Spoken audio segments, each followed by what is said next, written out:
USCHO.com. This is the USCHO Spotlight, a weekly podcast from U.S. College Hockey Online at USCHO.com, featuring conversations with college hockey coaches and players and journalists who cover the sport. Welcome to USCHO Spotlight for March 12th, 2019. I'm Ed Trefzger with Jim Connelly, and this episode is sponsored by the NCAA Frozen Four, April 11th and 13th at KeyBank Center in Buffalo. For ticket information, visit ncaa.com/Frozen4. A perennial contestant for the championship of Atlantic hockey is Robert Morris University. Their only coach throughout program history has been Derek Schooley. Last weekend, the Colonials had a couple of hard-fought one-goal wins over Holy Cross to advance against Bentley this weekend in Atlantic hockey's quarterfinal round. And we are joined now by the head coach of Robert Morris. That's Derek Schooley. And Derek, I guess this time of year, it really is about survive and advance. 2 wins against Holy Cross last weekend. Now you'll play Bentley this weekend. Let's start with last weekend's series. Take me through the 2 wins over Holy Cross at home. Well, Friday night was tight checking, low scoring. You want to get off to a great start in this series, and we scored the first goal. And if you would have told me that it was going to be a 1-0 game, I would have been shocked. But we played very well defensively, and we got great goaltending.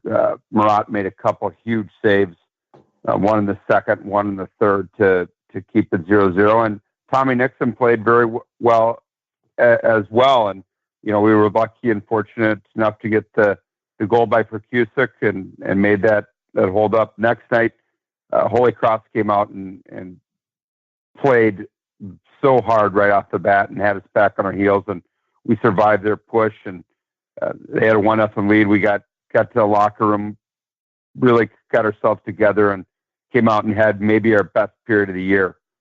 Got a penalty shot goal from Alex Tange and a goal from Daniel Mantenuto that really put them back on their heels, and had to finish the third period off with a 2-1 lead. They got one really early, and we had a big scrum and around the front of the net, and converted to get a 3-2 lead, and held on to kill a penalty there for the last minute 50, and we're advancing with 2 hard-fought games that could have went either way. And it's hard to end a team season, and I credit Holy Cross. They came in and gave us everything we could handle. We were split the season series going in there at 2-2, and we had both scored 7 goals, and to have 1-goal games didn't surprise me. Derek, I've heard enough coaches say, especially in recent years, you can go back to the days when it was just win every game, find ways to win. But I've heard a lot of coaches talk about play your best hockey at the right time of year, get your team playing well down the stretch. You're now in a 5-game unbeaten streak, 4-0-1. You've played an RIT team that we know has a bye. They were tough. Holy Cross, Mercyhurst at times was right up there in the middle of that top 4. They might have fallen, but your team is finding ways to win some of these close games down the stretch. Do you feel like your team is playing its best hockey right now? Absolutely, and it's not about who you play; it's about when you play them.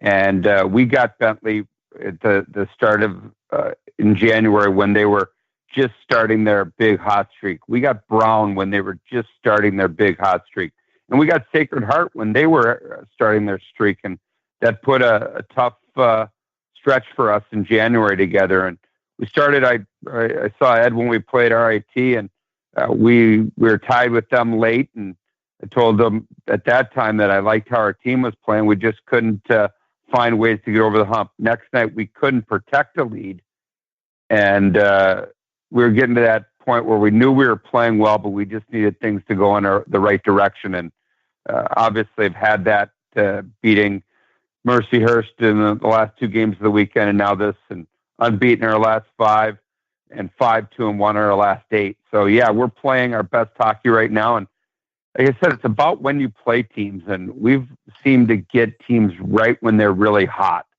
And hopefully teams are getting us now when we're really hot. Derek, you've taken this road before through this tournament. You've won this championship. What does it take from a team perspective, from a coaching perspective, and maybe even from the player's perspective to always, you can't take nights off, obviously, and especially once you get to the semifinals and finals, single elimination. But how do you kind of approach these nights that you know that there's so much pressure on every night? How do you keep the team in a focus, but also keep them playing loose so that they don't feel the pressure? Well, I think it comes from your older guys and letting the younger guys know what to expect. We have 11 freshmen, and one of the most things I'm proud about is our consistency. And we've been to the Final Four in Atlantic hockey 5 straight years. And the only team in the history of the league that's done it more has been Air Force, who went 6. So we've got the opportunity to tie, I guess a record per se, but it's consistency and the older guys taking the younger guys under their wing and letting them know what to expect and letting them know that every play matters. And it's a play that could happen in the first period, not getting a puck in deep, and could be the difference in the game late in the game. And I think that's one of the things that our guys have done a very good job of making sure that the younger guys know what to expect. And we played all 8 of our defensemen in the first round, and that was a 2-game sweep. So we played 4 freshman defensemen. Not only is it good for our future, but it's not hurting us in the present. And you credit the older guys for letting the younger guys know how to be successful.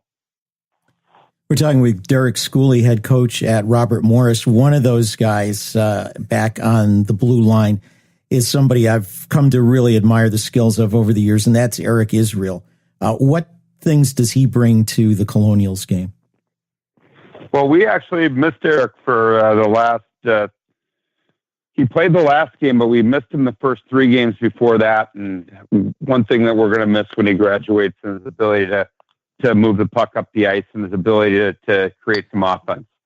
And players like that now are hard to find. And we're really going to miss Eric when he graduates. But, you look at a team that we tied for 8th place and we're in the bottom looking like we were going to go on the road for the first round and found a way to get the last 2 wins without him. And you look at the plus minus and Eric's plus 11 in conference, which is very impressive for a team that finished tied for 8th. So you can't really say much more about Eric other than his consistency. He learned as a freshman how to play defense with some very good defensemen, and then contributed more offense to his game and kind of took over that from some very good players who taught him how to play in his own end. And he just bought his time as a defenseman and then got more offense to his game as he got older. It's been a little bit of a different Robert Morris team this year than maybe people saw a few years ago, where there were a lot of potent scorers. But one guy who's really put up some great numbers this year is your senior, Alex Tonge. Can you talk about him a bit? Another guy in the long line of guys who are 100-plus point guys, and that nowadays is a definition of a great career. And Alex is slippery. He's in and out of darts, in and out of traffic, but he also just contributes and he scores goals. And, I always give him trouble, and it was in our senior video a couple times. I don't realize when I say it, but I say it as a compliment is Alex is I think at 55 goals now in his career. And that's after having 0 as a freshman. So that really just shows you what a career he's had. And it's not a negative that he has, not a negative. It just shows you how he's improved and grown as a hockey player. And he's got 18 right now. He had 17. He's had 20. So I think he's right around 55 for his career. And after having 0, that's really impressive. And it just shows you how he's grown as a hockey player. And, you go back, and if you could do that over again his freshman year, he could potentially be our all-time leading goal scorer, even if he just put up 10. But, I think that just shows you his consistency and how he's grown as a hockey player. And another one that we're going to miss when he graduates. Well, you're going to have one more year with Francis Marat. He's got basically the second best numbers in conference play this season. I'm pretty sure I saw his first game in net for you guys too. What is it about him that makes him special as a netminder? Well, he makes everything look so easy. And you are right. You did see his first game. That was the game we were trailing 5-1 in the middle of the second period, and he came in relief and shut the door. And we actually it was 5-5 after 2, and he came in. We scored 4 goals in about 3 minutes, and he ended up getting his first win that night and hasn't stopped winning games. You look at his record in playoffs all time. I think it's something like 10-3. And he just makes everything look so easy. He's not flashy. He's not the biggest guy in the world. He's 6'1". He's not the 6'5", but he takes up a lot of net. He's big and he's calm and not a lot of movement, not a lot of wasted movement. And he's already our all-time winningest goaltender in program history. And like you said, he's got another year with us too. More with Robert Morris, head coach Derek Schooley in a moment. First, this word from the NCAA Frozen Four, April 11th and 13th at KeyBank Center in Buffalo. Speed and precision, unrelenting power. This trophy is not given, it must be earned. The 2019 NCAA Frozen Four, April 11th and 13th at KeyBank Center in Buffalo. With a shot. Saved by Morris. Takes the shot.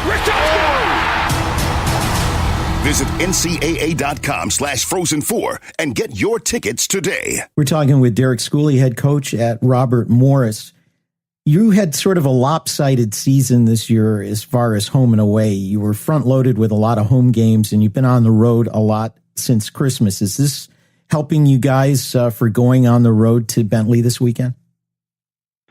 Well, yeah, we ended up having the same record at home as we did on the road, and we were a young team, like I said, 11 freshmen trying to find our way at the beginning, and we had all these home games, and I think our guys were just trying to figure things out, and then you come back, and as you're maturing, then you got to go on the road a lot, and that makes it more challenging to go on the road. It's hard to win in college hockey on the road, and we found a way, to get points at Holy Cross, get points at RIT, to get points at Mercyhurst down the stretch. So I think that we're comfortable playing on the road now. We know what to expect. And right now in this time, if you're still playing hockey, you have no freshmen. We have 11 in name, but they're not freshmen by experience. And if you look at our freshmen, 9 of them have played over 20 games. So they're college hockey players now. They're guys with experience. They know what to expect, and they're not freshmen anymore. They're just freshmen by name. Coming up this weekend, you're going to head to the new Bentley Arena, and I can guarantee you it's a nicer place than the Jar where you've played Bentley before. You saw Bentley, as you mentioned, at the beginning of their hot streak. What do you expect to see from them this weekend? Well, we have not been to the new arena yet, and the Jar was never kind to us. It was always a challenge for us there, and we struggled down the last, probably, I think the last 6 games were 2-4 there, but the 2 were tight and the 4 were not. But they've got a good goaltender named Aidan Polino, a mobile defense led by Tanner Jago, and with the high end forwards that they got in Drew Callan and Des Biens and Santurno, a very speedy team. So we've got to be aware of those guys. The games that we played in January were in our building, but they were one-sided. They were 5-1 and 5-2, and they took it to us. And we were not playing well then, and they were playing very well. I know that they're going to see a different Robert Morris team this time, and I believe that we're going to go out and give them everything we can handle. And it's hard to survive in advance, but it's also hard to sit around and wait. And hopefully, coming off a bye week, they struggle a little bit right off the bye week. And as you guys know, college hockey, it's quick. It's not something you can take your time to get your legs on before you know it. The series is over. So hopefully the bye week could come back to affect them. I got my fingers crossed on that one too. Stepping away from current stuff on the ice, you've got a new duty being part of the NCAA Division I committee. What's that been like so far, and what are you looking forward to doing with the group? Well, it's my first year on the committee, and we haven't dove too much into it. We've had a couple conference calls, talk about regionals, talk about assignments, where people are going if they're not playing, and just to chat about procedural things and things like that. But not being to a regional or not being to a Frozen Four yet, I'm excited to be able to see the inner workings of the NCAA tournament. Obviously, Robert Morris was a host in Pittsburgh a while back, so I know a little bit of what's going on. I talked to Brian Riley and Frank Serratori, who have done it before, and they kind of filled me in a little bit. But I'm excited for it. I think it'll be neat to be involved in that process. And I'm still learning. We've had 4 conference calls, and unfortunately, 2 of them have been while we've practiced. So I'm still trying to dive into that, and we've got a lot to do coming up here. But the one thing I go on the committee, and the 4 sites I get, one's Buffalo, where we go all the time and our league tournament is. One's Detroit, where I grew up in the Michigan area, at Western Michigan, being there, and one's at Pittsburgh. So I don't even get to go to some new places, but it's going to be fun, and it's going to be fun to be on the tournament committee and the selection committee and see the inner workings of that, and obviously get to hang out with you guys for the next 4 years during the Frozen Four.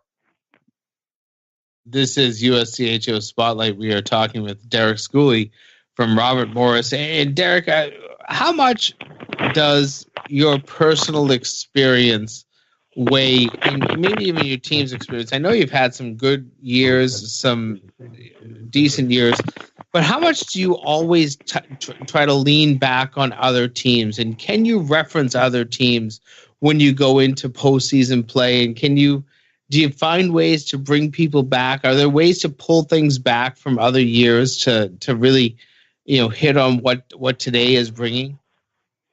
Well, I mean, we've got their senior class has played in 3 championship games. We haven't had success, but obviously there's different ways to motivate each team. Our first time we went to Rochester, when we ended up winning, we had all of our alumni send notes to email to me, and we cut them out. We put them on the wall. We've had you've done motivational videos. You've done stuff that shows the history, and there's numerous motivational techniques to reference the past. But I think the most important is what you have in your locker room. And within our locker room, obviously, we got 3 classes that have played in championship games, but you got classes behind it that haven't experienced anything but that as well. And they can pass that on to the younger groups. And like I said, 5 straight years of going to the league Final Fours, something that we're very proud of, and we want to keep that going every year. These days, as you're going through a championship, do you as a coach just try to find a way to relish every moment? I mean, it feels like these moments, when you go to so many straight championship games, whether you win them or lose them, you've got to be able to pull something away. I'm sure there's some heartache, and there's a lot of heartache, but do you try to relish this and just say, this is pretty darn special because we could be out in the first round every year if things went in a very different direction? Well, nobody's going to feel sorry for us because we've went to all these Final Fours. I mean, we could be, like you said, out in the first round. So we've won a lot of hockey games here, and you're not apologizing for it, but a lot of people aren't going to feel sorry for it and take pride in seeing you have a challenging year. But like you said, you pull it together at the right time. Right now we're 2 wins away from going back to the league Final Four. You're 4 wins away. All these teams, 8 teams right now, are 4 wins away from going to the NCAA tournament. So you got to put it in perspective, and you got to come out and play your best hockey and let the chips fall where they may. And I really believe that we've got some consistency, and we've got some older guys that know how to win and show guys the right way. And we won 4 straight, but they've all been 1-goal games. So it's all been a challenge, and we found a way to prevail, and hopefully that can continue. You mentioned the NCAA tournament, and I was there obviously in 2013 when Pittsburgh hosted last. And you mentioned it. I know it won't be a new city for you on the committee, but it's still back in Pittsburgh. Your basic hometown right now. How special is it to get this event back there, knowing how great of a job they did in 2013 as a host, and what they can possibly do again in a couple of years? I think it shows that Pittsburgh is a hockey community. It shows Pittsburgh off as a city. I think people are surprised when they get to Pittsburgh on how nice it is. I mean, I took you around here when you were here for the draft. You didn't know much about Pittsburgh, and you're back for the draft for the Frozen Four. And I think people can appreciate what a very nice Midwestern city Pittsburgh is, and how it grows. And you could say, well, is it the eastern end of the Midwest or the western side of the East Coast? And Pittsburgh's got a little bit of everything, and it's got the history of sports. And you look at the Super Bowl championships, the Stanley Cup. You go down the list, and the Pirates haven't won for a while, but they do have multiple world championships, and people take a lot of pride in that. And they take a pride in putting events on. And next week they got the NCAA wrestling championships here. So there's a lot of sports that are here, and it just shows Pittsburgh off as a great city. And you can't be more proud of the job that Robert Morris did in hosting the last Frozen Four. And I know they'll do a great job in hosting this Frozen Four coming forward in 2 years as well. Well, we do look forward to it because it was a fantastic time in 2013, and I appreciated your hospitality during the 2013 draft. It was always fun, and you're always fun to hang out with, and we wish you the best of luck this weekend. Bentley University on your schedule. It will be the quarterfinals of the Atlantic Hockey Tournament. Robert Morris traveling to Bentley Friday, Saturday, Sunday. Derek Schooley, thanks for your time. Best of luck, and hopefully you're still playing when this weekend shakes out. I hope so too, and appreciate your time, guys, and we'll see you for sure at the Frozen Four. Well, Jim, I have to agree. Pittsburgh did a fantastic job in the Frozen Four, and it's always fun to catch up with a coach and be able to talk about more than just what's going on right now. And I'll tell you, when I think about the NCAA committee, I think, obviously people before him, Brian Riley and Frank Sartori, they've done a fantastic job. And I think that Derek follows in a same footprint as they're just so involved in the game, and people know them, and that when they walk into an NCAA tournament, they understand the magnitude of it all. And I think that sometimes the people that are on the committee need to be part of that inner workings, the inner circle. And I think that obviously Derek does that well. And I really do look forward to going back to Pittsburgh. That was a city that it was a great venue to start. And then he mentions the fact that he really did. The summer before the Frozen Four, I was there, and kind of it was almost like a pre-scout visit for what we were going to do while we were there. But he took me around and showed me some of the best places to hang out. And it's not a very obvious city. It's not a city that looks social, but if you find the right corners and you find the right almost like quadrants of places in the city, there's some great places, establishments to hang out and socialize. And I think, don't forget, the Frozen Four for most people is as much about the social as it is about the hockey. So it definitely satisfies that, and I think that it will be a great host again. I'm glad to see this the committee put this tournament back there so quickly. Well, and then coming up this weekend, he'll travel to Bentley. I don't envy the Falcons facing Robert Morris, hitting on all cylinders right now, and clearly Derek Schooley is somebody who believes in performing with excellence and with character, so it should be a great series. I agree with you there, and I think we talked about it on Spotlight and maybe even the weekend review when we talked about tough series coming up. I think that Bentley has a very tough series because of the fact that Derek Schooley has been there so often, that he's won games in these scenarios so often, and he's found ways to get to the Atlantic Hockey Championship game. I believe he said they've lost 3 in a row. They obviously won one. I think that that's at least 4 championship games they've been to. I think that there's something ingrained in coaches and in staffs, and then they get down to the players of how to win in the postseason, how to play your best hockey at the right time. And you're going in on a 5-game unbeaten streak, 4 straight wins, even if they're all 1-goal wins. I know those are tight, but at this point, you have to believe that Robert Morris has the confidence that they might have not had the entire season. When it comes out at this time of year, teams with any bit of experience that can be successful in March, they become the scariest teams out there. That'll do it for this edition of USCHO Spotlight. For Jim Connelly, I'm Ed Trefzger, and we'll catch you next time. This has been the USCHO Spotlight, a production of U.S. College Hockey Online. Visit uscho.com/podcasts to listen or subscribe.